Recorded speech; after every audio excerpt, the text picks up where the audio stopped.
that to do. Right now, I have all my friends and family here right now. So I'm taking it in, so give me a minute. Brothers and sisters, my heart is full today. Full of gratitude and love for every single one of you. Those who are here and those who aren't. My mom and Hannah told me not to tell any jokes because I'm not that funny.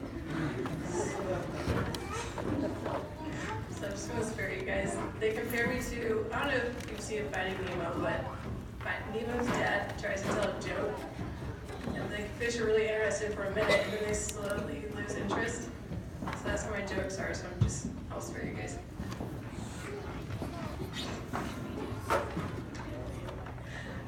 We were talking as a family the other day, and my brother was mentioning the fact I'm blind in my left eye, so we make a joke about it all the time in my family. And my brother said I'm already succeeding in keeping an eye single to the glory of God.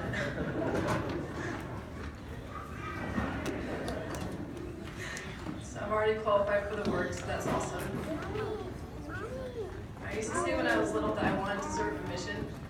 I used to tell myself if I could choose anywhere to go, I would go to Australia, because I liked kangaroos at the time. That desire has never really left. I would push it off, of course, a while, and never really thought about it often. Unless someone would ask if I was going on a mission, I would tell myself yes, but then think about if I really wanted to. And then I got my patriarchal blessing, and I kind of knew then that I was going to serve a mission, but I still pushed it off. My parents in the car on the way home, they both told me, "You're going on a mission." And me being 14 and stubborn at the time, I still pushed that off and I ignored what they were telling me.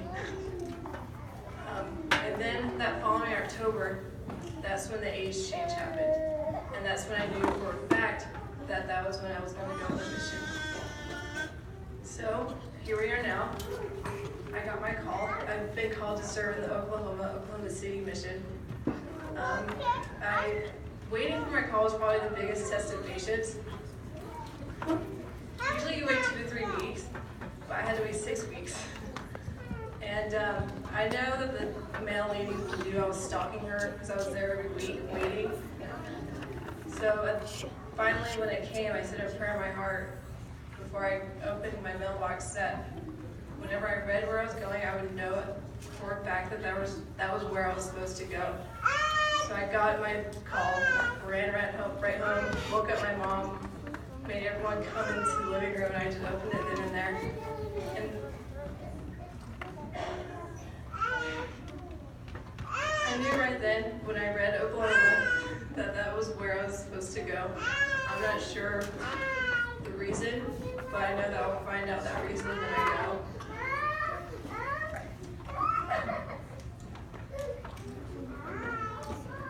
It took me a while to kind of figure out what I wanted to speak on. The bishop gave me my topic a while ago, and I still pushed off until last night.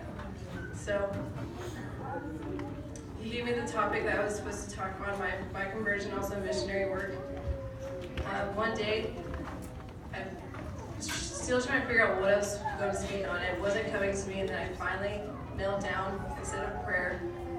And then I started reading my scriptures, and then I came across Alma 5:26, and it says, "And now behold, I say unto you, my brethren, if you have experienced a change of heart, and if you have felt to sing the song of redeeming love, I would ask, can you feel so now?"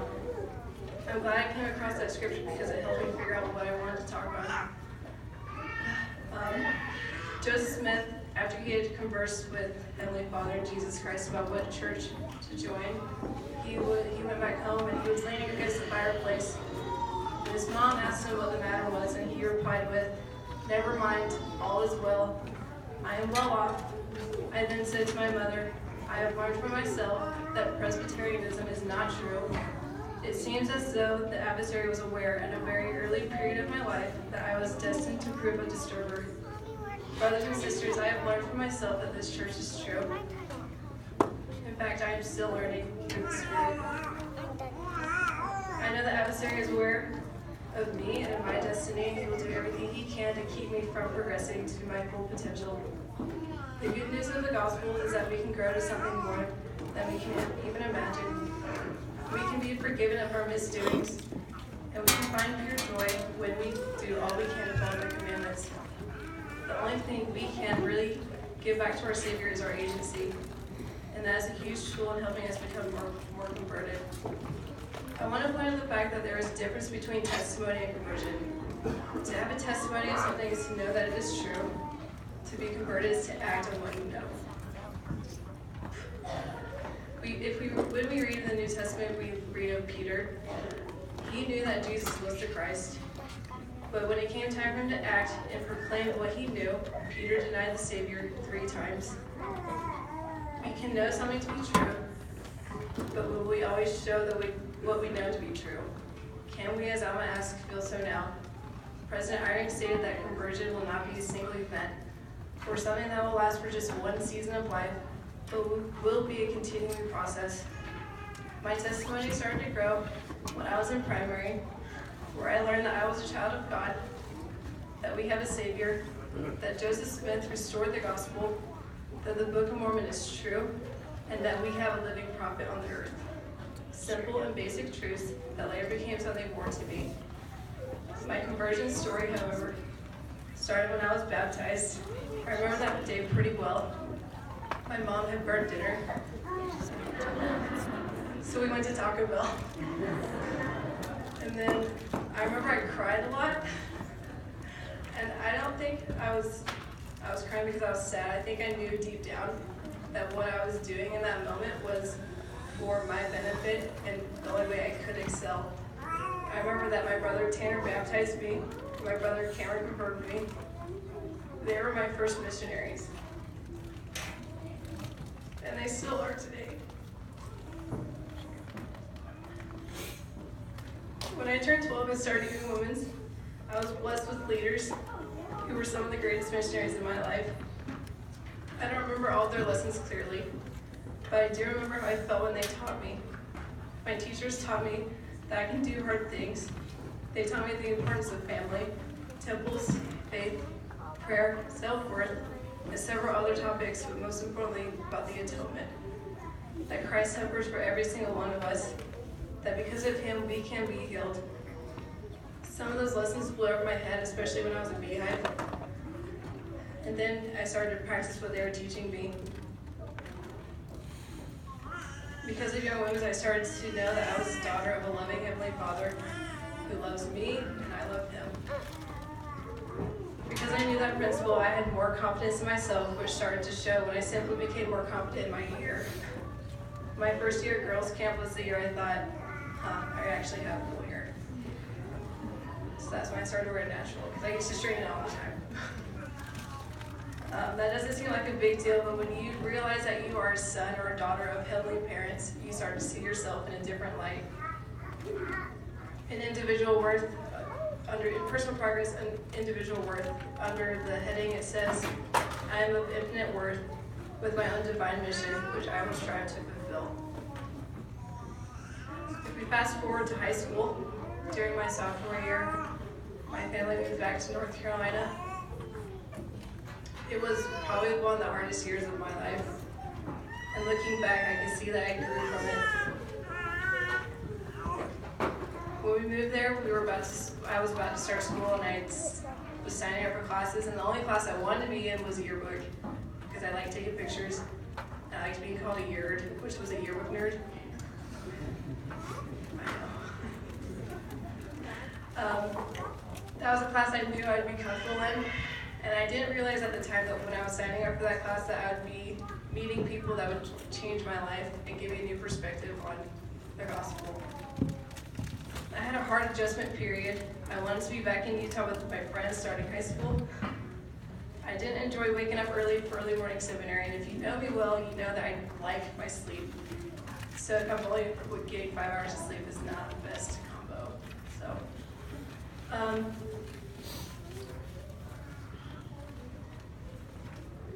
I had to go through a culture shock as well. I wasn't used to being around people who weren't Mormon. A lot of people didn't even know what a Mormon was, so that always shocked me. My friend Nathan actually sent an email home a few weeks ago, and he said, what did he say? Where there is growth, there is little comfort, and where there is comfort, let me read that again. Where there is growth, there is little comfort, and where there is comfort, there is little growth. I didn't see my life in that way at the time, but I definitely see it now. My faith started to wither away because everything was so hard for me at the time. I felt I had no one to talk to, and no one really understood me. I felt that life sucked. And then in November, I got the news that my biological father had passed away. I didn't know him well, but it was still hard for me. After that news surfaced, I started to push the gospel away, and looking back, I wish that was the one thing I wish I didn't do. Brothers and sisters, when things get tough, we shouldn't blame God for things that happen to us, nor should we push the gospel away. The gospel is joy when we faithfully live what we are taught, even in the hardest or even confusing of circumstances. After a few months, I was brought down to my knees. For the first time in a long time, I prayed out loud to my Heavenly Father. I love the story of Enos and how he described his prayers. He says in verse 4, "And my soul hungered, and I kneeled down before my Maker, and I cried unto him in mighty prayer and supplication for my own soul. And all the day long did I cry unto him, yea, and when the night came, I still did raise my voice with high that it reached the heavens." I experienced a change of heart that night, and I slowly started to get back on the path I needed to be on. And that was the path that I've been taught to follow ever since I was a child. I started to remember lessons from seminary. My freshman year, we were studying the New Testament, and that's when I knew that I had a Savior who's atoned for me, and that he has felt every heartache, struggle, and even anxiety that I've faced. I knew that through the great physician, hearts can be healed, and hope is existent. That everything will work out one way or the other.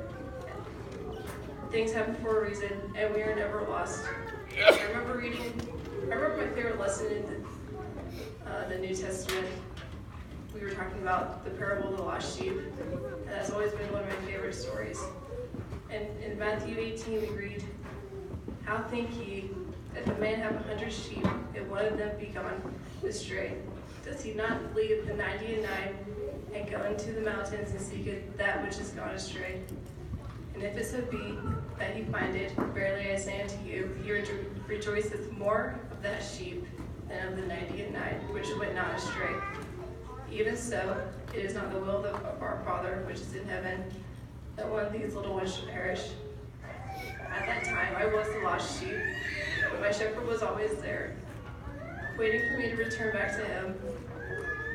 We will be given so many chances to return back to our Savior, but he will never interfere with our agency. We have to have the desire to come back to him and to follow the commandments, and then the blessings will unfold. A few weeks after this experience of me praying to my Heavenly Father, a new semester had started. In my first period class, I had the hardest time because everyone didn't have the best language at 8 o'clock in the morning, which I understand. They were tired, so was I. But it wasn't the environment I wanted to be in, so one day I brought my Book of Mormon, and before I walked into class, I said a prayer that my anxiety would be brought down, and that I would be able to focus on what I was reading. And then I turned to Nephi, and I read of Lehi's vision of the tree of life. I really can't go into detail about what happened in that hour and 45 minutes, but what I can tell you, brothers and sisters, is that the Book of Mormon is the Word of God. There is power in the words that you read. There are lessons that need to be taught to each of us. And there is peace that will come to your hearts when you earnestly study it. You will know that it's another testament of Jesus Christ. Sometimes you're not going to get a huge life-changing experience when you read it, but the Spirit will testify one way or the other that it is true. The experience I had that day will be one of the most cherished experiences. It'll be one of the most cherished experiences. A girl came up to me after class.